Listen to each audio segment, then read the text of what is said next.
Okay, let's go.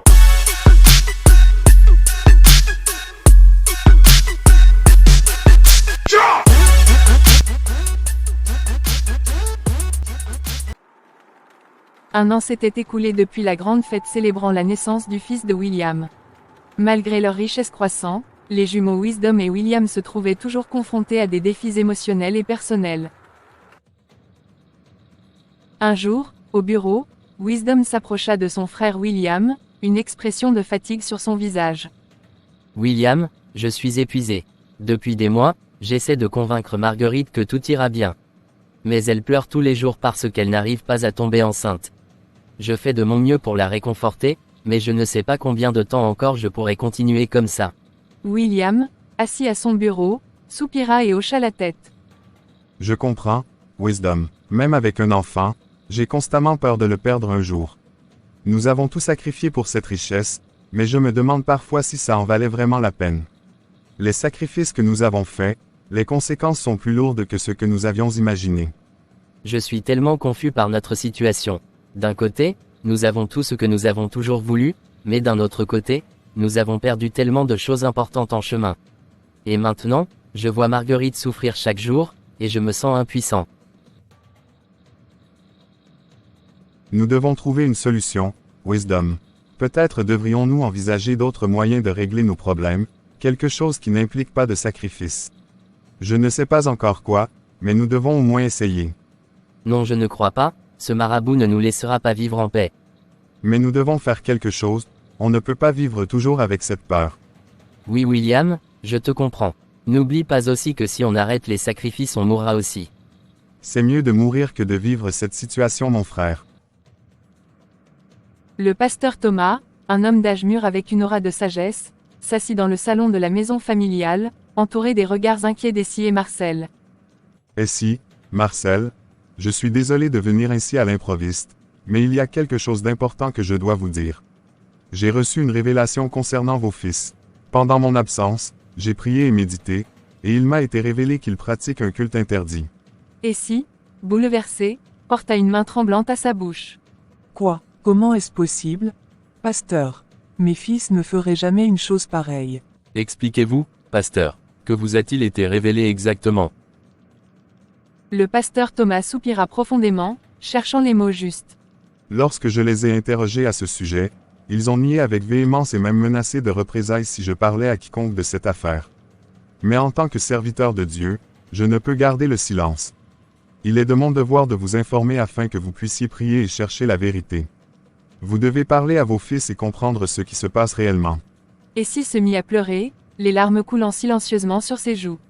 Marcel serra les poings, le visage marqué par une profonde inquiétude. Nous les appellerons ce soir même, pasteur. Merci de nous avoir informés.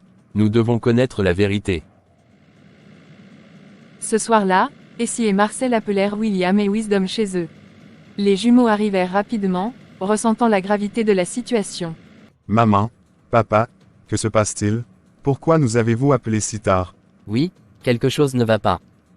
Marcel, tentant de contenir son émotion, prit la parole. Le pasteur Thomas est venu nous voir ce soir. Il dit avoir reçu une révélation selon laquelle vous pratiquez un culte interdit. Il dit également que vous l'avez menacé de ne pas parler de cela à personne. Nous avons besoin de connaître la vérité, ici et maintenant. William et Wisdom échangèrent un regard rapide, leurs esprits tourbillonnant à la recherche d'une réponse. Papa, maman, ce sont des accusations graves. Nous ne savons pas pourquoi le pasteur dit cela, mais nous vous assurons que nous n'avons rien à voir avec un culte. Nous avons travaillé dur pour arriver là où nous sommes aujourd'hui. Nous vous demandons de nous croire. Essie, les yeux pleins de larmes, s'approcha de ses fils. Mes fils, si vous avez quelque chose à nous dire, c'est le moment. Nous vous aimons et nous voulons vous aider, mais nous devons connaître la vérité. William prit une profonde inspiration, sentant le poids du mensonge qu'il portait. Maman, papa, nous vous promettons que nous n'avons rien fait de mal. Nous avons suivi notre chemin, travaillé dur, et tout ce que nous avons accompli est le fruit de nos efforts. Nous prierons pour la vérité, et nous espérons que vous direz tout ce que vous avez sur le cœur. Que Dieu nous guide dans cette épreuve. Les jumeaux quittèrent la maison familiale, le cœur lourd, sachant que la vérité risquait de tout détruire.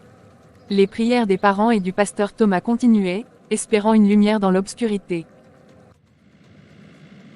En chemin vers leur propre maison, les deux frères en silence, leurs esprits assaillis par une multitude de questions et de doutes. William, comment le pasteur Thomas a-t-il pu savoir? Et maintenant, comment allons-nous convaincre nos parents que ce ne sont que des rumeurs? Les deux frères continuèrent à marcher, leurs esprits cherchant désespérément une solution. Peut-être que nous devrions organiser une rencontre avec le pasteur. Lui montrer que nous sommes innocents et que ces accusations sont sans fondement. C'est une idée, mais cela pourrait aussi aggraver les choses s'il décide de parler à d'autres personnes de ces révélations. Nous devons être très convaincants. Ils arrivèrent enfin à leur maison, l'atmosphère lourde de tension. William s'arrêta devant la porte, regardant son frère dans les yeux. Nous devons rester calmes et unis. Nos parents veulent nous croire, mais ils ont besoin de preuves.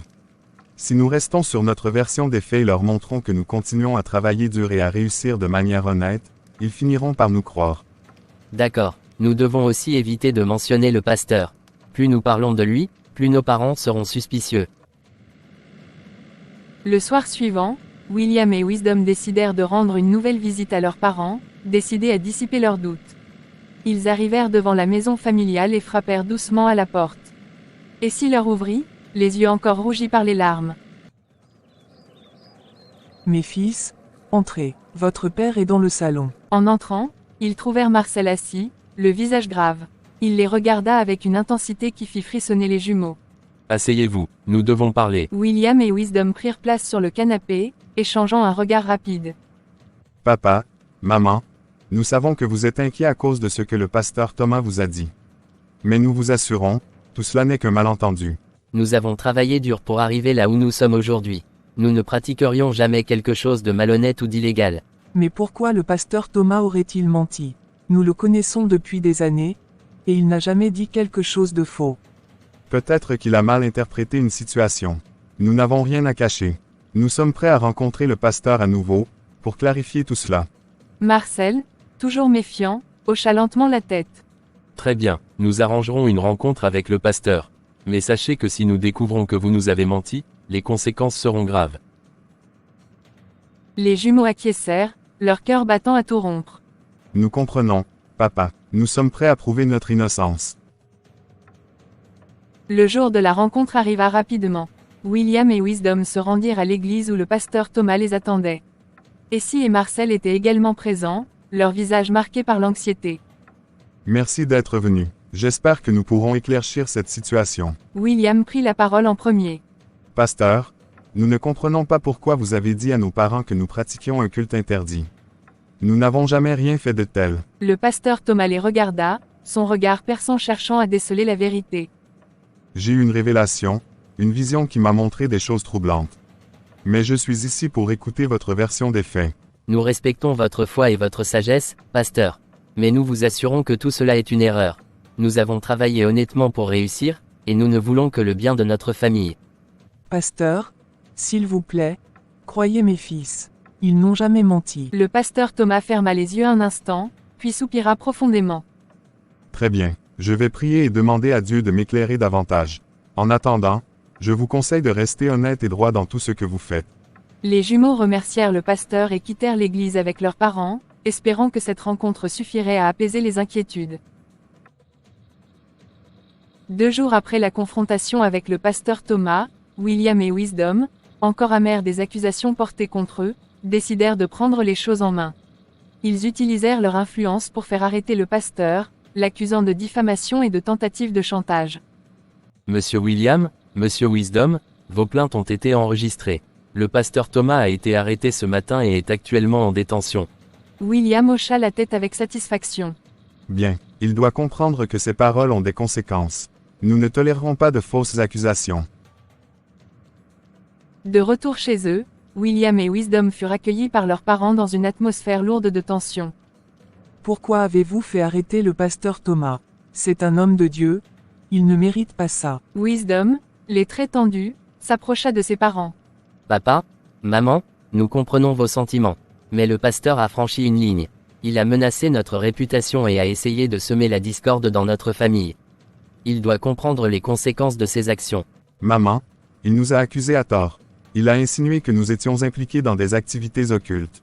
Il a semé le doute et la peur, et il doit en répondre. Mais, mes fils, est-ce vraiment nécessaire de le garder en prison? Vous savez combien il a été important pour notre famille. Et si, la voix tremblante, ajouta. Nous ne pouvons pas le laisser en prison. S'il vous plaît, demandez sa libération. Il doit rester là-bas pour apprendre sa leçon. S'il ne le fait pas, qui sait ce qu'il pourrait dire encore à notre sujet?